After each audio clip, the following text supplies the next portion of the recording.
எனக்கு தலைவரையும் தலை மீன்ஸ் ஏகே ரெண்டு பேர்த்தையும் பிடிச்சதுக்கான காரணம் வந்துட்டு ஏகே கலைஞர் முன்னோட ஸ்பீச் பேசியிருப்பார் தெரியுமா, அந்த தைரியத்துலேருந்து யாரா இந்த மனுஷன்னு சொல்லி இது பண்ண ஆரம்பிச்சது. அதுக்கடுத்து பார்த்துட்டு அப்படி கொஞ்சம் டச்சில் விட்டுட்டேன்.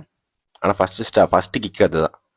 செகண்ட், தலைவருக்கு வந்துட்டு ஜெயலலிதா மேடம் இருக்கிறப்போ அப்போசிஷன் டிஎம்கேக்கு அது தப்போ ரைட்டோ ஒரு ஒரு இது பண்ணியிருப்பார் தெரியுமா, அந்த இடத்துல இருந்து எனக்கு தலைவர் மேலே ஒரு இது வந்துச்சு. ஓகேவா, இந்த மாதிரி லைஃப்பில் பிரேவாக இருக்கணும் ரெண்டு பேர்த்தையும் இது பண்ணி அப்படின்னு சொல்லிட்டு. And that's why followed them. And அவங்கள இது பண்ணுறதுனோட அவங்களோட பொலிட்டிக்கல் ஸ்டாண்ட் மேலே எனக்கு எப்போவுமே ஒரு கருத்து இருக்குது, மாற்று கருத்து இருக்குது. அதில் நான் தப்பே சொல்ல மாட்டேன். ஆனால் தைரியமாக இருந்தால் இந்த மாதிரி இருக்கணும்னு சொல்லி பார்த்த ரெண்டு மனுஷங்க. அந்த ரெண்டு மனுஷங்களை நீங்கள் அப்போஸ் பண்ணுறீங்க, இல்லை நீங்கள் வந்துட்டு ஏதோ விமர்சனம் வைக்கிறீங்கன்னா நீங்கள் அதோட தைரியமாக இருக்கணும், இல்லையா அதுக்கு உண்டான ஒரு ரீசன் இருக்கணும். ஒரு ரீசனே இல்லாமல், அதாவது தலைவர் ஏன் இதுக்கு வரல, பாலிடிக்ஸ் வரலன்னு சொல்லிட்டு தலைவர் தெளிவாக சொல்லியிருக்காரு. இப்போ நானும் தெளிவாக சொல்கிறேன். அது என்னன்னா, கோவிட் டைமு, அந்த டைமில் அதுவும் இல்லாமல் அப்போசிஷன் பார்ட்டிஸ் எல்லாமே பெரிய பார்ட்டிஸு. அதுவும் இல்லாமல் நான் கொண்டு வர்றது எல்லாமே ரசிகர் படம். ஓகேவா, அவங்க எல்லாமே பொன்னாட்டி காசை வைத்து வீட்டில் இருக்கிறவங்க காசை இது பண்ணி எல்லாமே அப்படி வர்றவங்க. அவங்கள இது பண்ணிட்டு என்னோட இது பண்ணிட்டு நான் ஜெயிக்கல அப்படின்னா அவங்க நான் ஏமாத்துற மாதிரி ஆயிராதா, இல்லை அவங்களோட நம்பிக்கை என்ன உடைக்கிற மாதிரி ஆயிராதா? என்னைக்கா இருந்தாலும் அவங்க என்னோட ஃபேன்ஸ் என்னை நம்பி வர்றவங்க நான் தானே பார்த்துக்கணும். அவ்வளோ பெரிய ரிஸ்க் நான் இந்த வயசில் எடுக்கிறதுக்கு நான் எடுக்காமே எடுக்கிறேன்னு சொல்லிட்டு தான் தலைவர் இது பண்ணார்.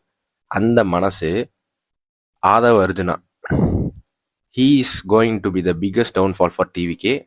அதாவது நீங்கள் ஆல்ரெடி பண்ணிட்டு இருக்கிறதே வந்துட்டு ரொம்ப ஒரு மட்டமான அரசியல். ஓகேவா, அந்த அரசியலில் இது வந்து ரொம்ப மட்டமான விஷயம்.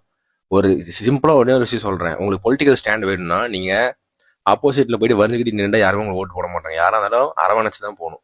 உங்களுக்கு பிடிக்கலனா கூட அரவணைச்சு தான் போகணும். இது வரைக்கும் தமிழ்நாடு அரசியல் அப்படி தான் போயிட்டு இருந்திருக்கு. இதுக்கு அப்படி தான் போகும். ஏன்னா எண்ட் ஆஃப் த டே ஓட்டு முக்கியம். இப்போ ரஜினி ஃபேன்ஸ் ஆகட்டும், அஜித் ஃபேன்ஸ் ஆகட்டும், இல்லை அவங்கள ஃபாலோ பண்ணுறவங்களாகட்டும், யாருமே ஓட்டும் போட மாட்டாங்க.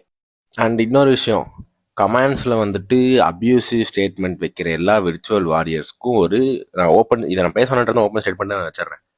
கரூரில் 41 பேர் இதானதுக்கு அதுக்கு என்கொயரிக்கு போயிட்டு ஒரு குற்ற உணர்ச்சி இருந்திருந்தா கம்முன்னு வந்துருக்கணும். அங்கே போயிட்டு ரோட் ஷோ பண்ணுற தலைவர் தான் உங்கள் தலைவர். அந்த தலைவருக்கு ஒரு முட்டு கொடுக்குறவங்களுக்கே அவ்வளோ இது இருந்தா, நான் பார்த்து இது பண்ணி வந்ததே வந்துட்டு அவங்களோட பிரேவ்னஸை பார்த்து தான். படத்தை பார்த்து நான் இது பண்ண ஆளுக்கா நான் கிடையாது. ஓகேவா, அப்படி இருக்கிறப்போ கோவம் வரதான் செய்யும். உங்களோட அடிவை நீங்களே தான் தேடிட்டு இருக்கிறீங்க, வேற யாருமே காரணம் கிடையாது. நீங்க குசு விட்டா கூட டிஎம்கே தான் காரணம் சொல்லி சொல்லுவீங்க. இது எல்லாத்துக்குமே தெரியும் யார் காரணம்ட்டு.